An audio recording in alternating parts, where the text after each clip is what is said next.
kasih Pak Nadiem, teman-teman. Saya cuma mau bilang satu adalah faktanya sudah jelas bahwa saya tidak menerima sepeser pun uang atau keuntungan dari kebijakan ini. Dan yang kedua adalah kenyataannya harus dipertanyakan kenapa kebijakan yang menghemat 1,2 triliun karena Chrome itu gratis itu bisa menjadi pidana. Itu kenapa? Dan yang terakhir dan yang terpenting adalah dengan adanya kerugian negara 1,5 T dengan kemahalan harga laptop itu sama sekali tidak berhubungan dengan pengadaan. Ya, itu adalah pengadaan di mana saya tidak terlibat. Kenapa bisa kebijakannya yang dipidanakan? Padahal tidak ada korelasi. Saya ingin berterima kasih sama semua teman-teman di luar. Berjalan. Terima kasih Bapak Ibu. Terima kasih.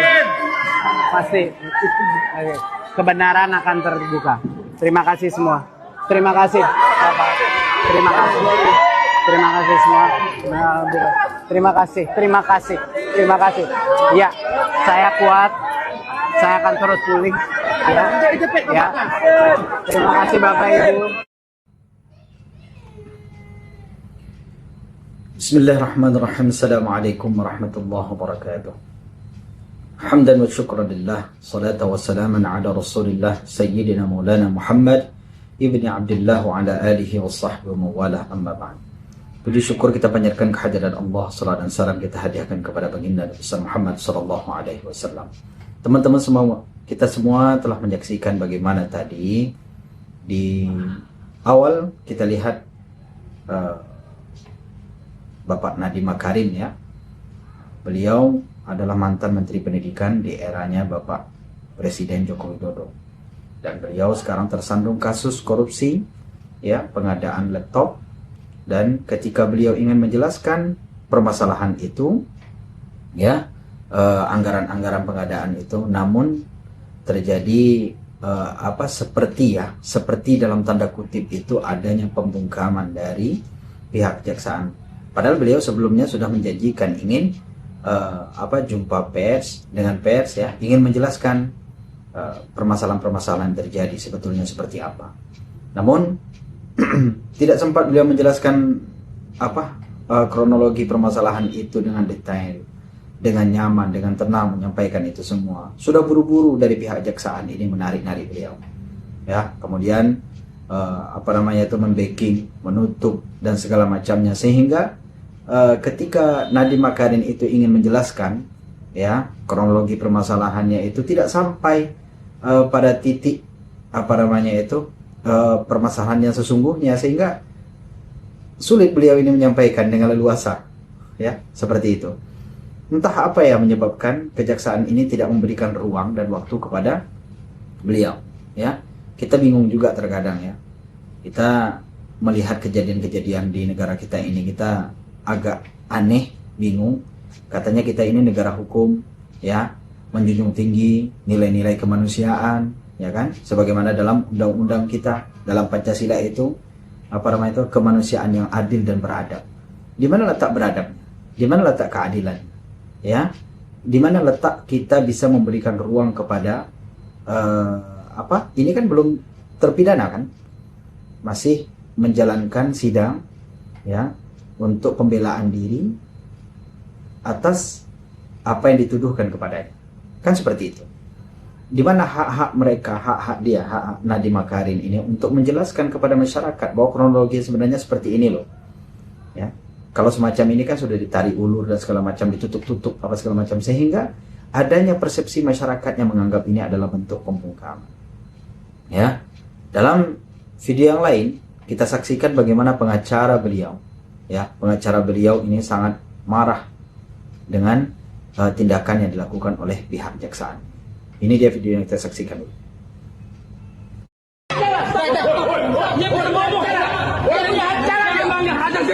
Ya, benar. Stop.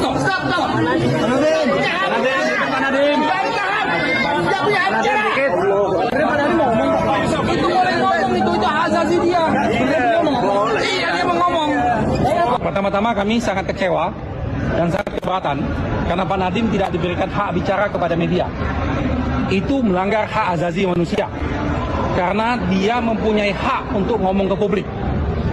Dan saat ini kalau bicara situasi keamanan, tidak ada keamanan yang mengancam diri beliau. Situasinya semuanya kondusif, ya, semua peserta sidangnya juga tertib, jadi tidak ada alasan keamanan. Itu membuat-buat itu alasan itu. Dan kami sampaikan ini kepada pihak pimpinan kejaksaan untuk mengingatkan staf-stafnya, janganlah berlaku sewenang-wenang. Hak untuk bicara ke publik itu adalah hak mendasar dari terdakwa. Jadi ini melanggar hak asasi manusia, di mana hak dia untuk berbicara kepada publik yang sebelumnya sudah dijanjikan untuk menyampaikan itu kepada pers, ya, kepada pihak media. Wajar ya, wajar marah dari pihak pengacara ini karena perlakuan yang dilakukan oleh pihak kejaksaan itu tidak memberi kesempatan apapun untuk menjelaskan seluas-luasnya kepada tersangka atau apa namanya ini ya, yang sedang menjalani tuntutan ini, ya, saudara Nadiem Makarim ini. Kita bingung, sebetulnya kita bingung melihat apa yang dilakukan oleh kejaksaan ini. Kenapa sih seperti ada yang ditutup-tutupin, ya? Takut atau gimana, ya? Kan itu kan hak dari pihak yang menjalani tuntutan. Ada haknya, dia harus menyampaikan bagaimana sebetulnya ini kan ada haknya. Kenapa sih harus kita halang-halangi? Lalu apa pernyataan dari pihak kejaksaan terhadap hal ini? Dan sebelumnya kita saksikan juga, ya, sebelum kita mendengarkan penjelasan dari pihak kejaksaan terkait dengan perlakuan oknum-oknum jaksa ini, ya, yang membatasi, ya, tidak memberikan keleluasaan kepada Nadiem Makarim untuk menjelaskan. Di tempat sidang itu kita lihat ada beberapa tentara, ada beberapa TNI yang diutus di situ untuk memberikan pengamanan. Tadi sudah dikatakan oleh pihak pengacara daripada saudara Nadiem Makarim ini mengatakan berjalannya sidang itu secara kondusif kok. Tidak ada yang mengganggu keamanan stabilitas negara, tidak ada.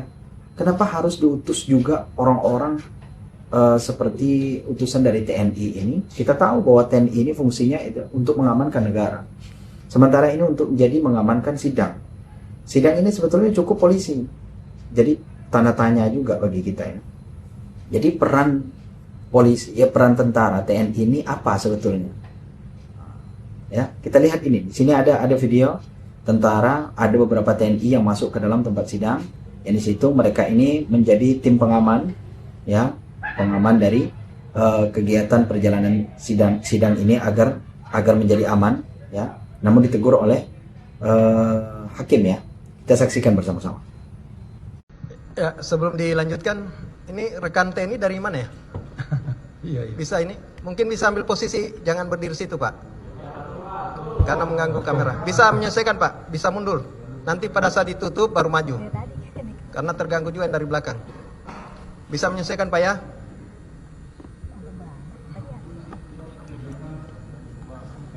Bisa lebih mundur lagi, Pak. Mundur. Nanti pada saat sidang tutup, mau masuk silakan. Ya, biar tidak terganggu dengan rekan-rekan media juga, ya. Silakan dilanjutkan. Terima kasih. Ya. Jadi peran TNI di sini sebagai apa? Ya. Ini kan bahasa satir sebetulnya. Kalau kita ingin mengerti bahasa satir, apa fungsi daripada TNI yang berada di tempat ruang sidang? Untuk apa? Ya. Karena memang mereka ini bukan tujuannya untuk mengamankan sidang-sidang seperti ini, mengamankan rakyat-rakyat sipil yang sedang melakukan sidang. Yang harusnya mereka lakukan ialah mengamankan negara, misalnya dari chaos dan segala macamnya. Ya, negara itu ingin dicaplok oleh negara luar, ya. Nah, itu baru pas. Itulah fungsi daripada TNI ini. Tentara Nasional Indonesia ini seperti itu. Fungsinya seperti itu. Bukan yang sekarang ini kita tonton, kita lihat di televisi itu kan sangat memalukan sebetulnya, ya. Apakah mereka ini sudah melewati batas kebijakan yang sebelumnya sudah ditetapkan kepada mereka para TNI? ya. Nah, sekarang mari kita saksikan, kita dengarkan bersama-sama apa penjelasan daripada jaksa, ya, bidan jaksa terkait dengan kejadian-kejadian yang terjadi, di antaranya pembungkaman, ya, indikasi pembungkaman ini dari pihak oknum jaksa, dan juga adanya TNI, peran TNI di situ apa. Mari kita saksikan bersama-sama. Ini video. Langsung oleh petugas kejaksaan itu gimana itu, Pak? Kenapa tidak boleh? Apakah tidak boleh memberikan pernyataan atau gimana, Pak Nadiem? Gitu? Oh, ini kan mengingat waktu Pak Nadiem juga capek. Pak Nadiem kan habis operasi, sudah 2 jam lebih segala macam seperti itu. Tapi kan beliau berkenan tadi Pak untuk memberikan statement. Tadi kita udah janji sih sebenarnya. Nah, tadi kan langsung gitu gimana? Ya kita lihat situasi kalau beliau mungkin ini ya, waktunya udah habis operasi, udah habis apa. Adanya tentara itu fungsinya buat apa Pak? Baru kali ini ada sidang ada tentaranya Pak. Oh, itu kan keamanan. Polisi tidak cukup. Wah. Saya tidak bisa menjawab apakah cuman kami di dalam penanganan perkara sekarang ada juga melibatkan teman-teman dari TNI seperti itu. Ada aturan yang melibatkan TNI ya Pak di sidang tindak pidana korupsi ini Pak? Ya sebagaimana kalian bisa lihat kan dalam penanganan perkara penggeledahan apa-apa itu.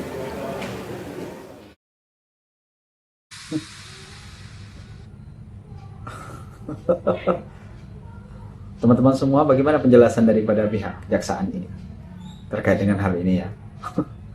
Tadi diskakmat oleh salah satu presenter media ya, yang mengatakan apakah polisi tidak cukup? Hebat ya. Kenapa TNI juga dilibatkan untuk hal itu? Ya, ini pengamanan. Lalu apa kata media? Pihak media ini menjawab, jadi peran polisi di situ tidak cukup. Bingung dia menjawab kan?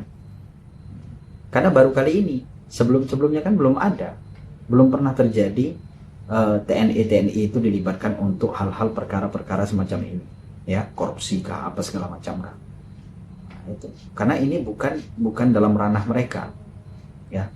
Adakah undang-undang yang mengatur itu kan? Jadi pertanyaan tadi itu, adakah undang-undang yang mengatur itu? Itu kan tidak dijawab oleh pihak kejaksaan. Aneh juga ya, ngeri juga kita seperti ini, ya. Lalu apa tanggapan dari netizen kita, ya, terkait dengan perlakuan yang dilakukan oleh oknum jaksa ini yang sengaja memberikan tidak keleluasaan ya, menutup-nutupi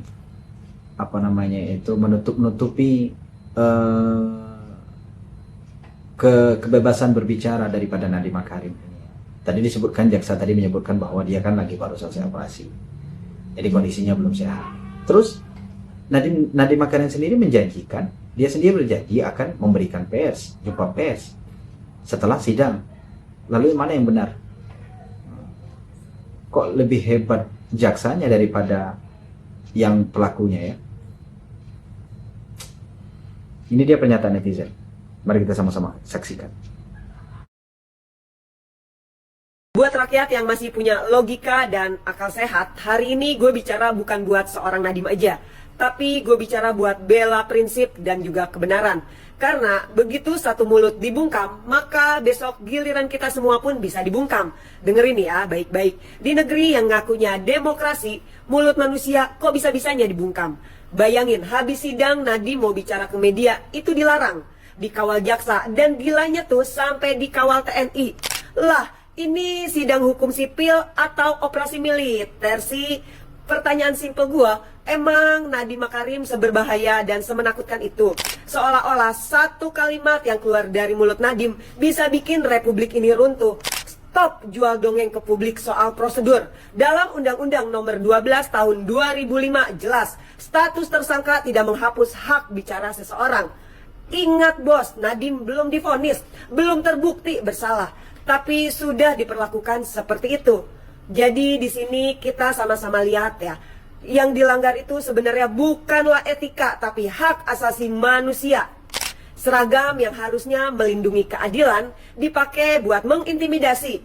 Prosedur hukum dipakai buat membungkam suara. Kalau hukum itu benar, kenapa harus takut Nadiem bicara? Kalau prosesnya bersih, kenapa narasi harus dikunci? Kalau ini murni penegakan hukum, Kenapa kok terlihat seperti banyak intrik? Jangan-jangan, feeling gue bener nih. Kalau apa yang dialami Nadiem Makarim sama dengan Tom Lembong, syarat akan kepentingan politik dan ada unsur pesanan. Dan jujur, di titik ini rasa skeptis gue sama hukum di negeri ini makin akut. Bukan karena kasus Nadiem aja ya, tapi karena sudah berulang kali terjadi. Emang bangsat kalian semua. Ya, itu ya, tadi ingat, itu melanggar hak asasi manusia. Sebahaya itukah Nadiem Makarim sampai-sampai diutus pihak TNI? Ya, ini bukan pengadilan militer kata mbak-mbak ini tadi ya. Ini adalah pengadilan sipil. Tidak perlu militer turun di situ sampai membackup ya. Dari pihak TNI juga ikut campur untuk menutup-nutupi. Ada apa? Ya, seharusnya baju seragam negara itu digunakan untuk membela negara. Ya, ingat status dia itu masih tersangka, masih bisa membela diri. Toh ternyata dia tidak bersalah, nanti bagaimana? Ini kan mencoreng institusi jaksaan sendiri, institusi TNI juga. Ya. Kita heran juga dengan republik kita ini seperti ini ya. Nanti dengan cara mengkritik seperti ini kita dianggap salah. Padahal kita sebetulnya ini ingin melihat yang sebenar-benarnya. Hukum itu berjalan di jalurnya, di rel. Itu yang kita inginkan. Ya, bukan semata-mata seenaknya, semaunya kita saja mengatur negara ini. Ya, kita harus berjalan dengan di atas landasan hukum dan undang-undang yang telah dibuat oleh founding father kita. Ya, itu saja. Mudah-mudahan keadilan menemukan jalannya di negeri kita ini. Ya, dan kebenaran akan terungkap. Kalau memang Nadiem Makarim salah, ya, mudah-mudahan hukum itu menjatuhi vonis kepada Nadiem Makarim sesuai dengan apa yang dia telah lakukan. Tapi kalau dia tidak bersalah, ya segera lakukan keadilan kepadanya, ya, keadilan sosial bagi seluruh rakyat Indonesia. Itu saja, demikian. Assalamualaikum warahmatullahi wabarakatuh.